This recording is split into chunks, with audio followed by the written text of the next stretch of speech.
വിവാഹമോചന കേസിൽ ചെന്നൈയിലെ കുടുംബ കോടതിയിൽ ഹാജരായി നടൻ ധനുഷും ഭാര്യ ഐശ്വര്യ രജനീകാന്തും. ഇതാദ്യമായാണ് വിവാഹമോചന കേസുമായി ബന്ധപ്പെട്ട് ഇരുവരും കോടതിയിൽ ഹാജരാവുന്നത്. വാദം കേൾക്കുന്നതിനായി കേസ് ഈ മാസം 27 നീട്ടിവെച്ചിരിക്കുകയാണ്.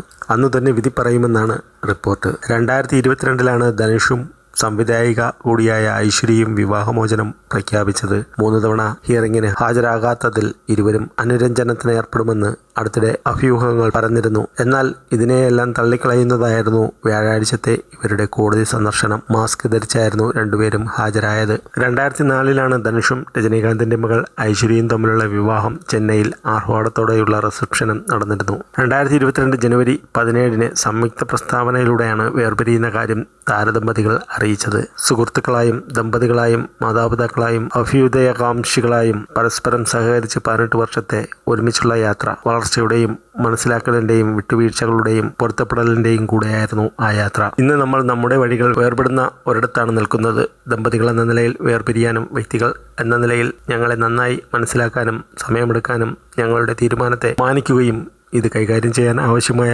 സ്വകാര്യത നൽകുകയും ചെയ്യണമെന്ന് അഭ്യർത്ഥിക്കുകയാണ്.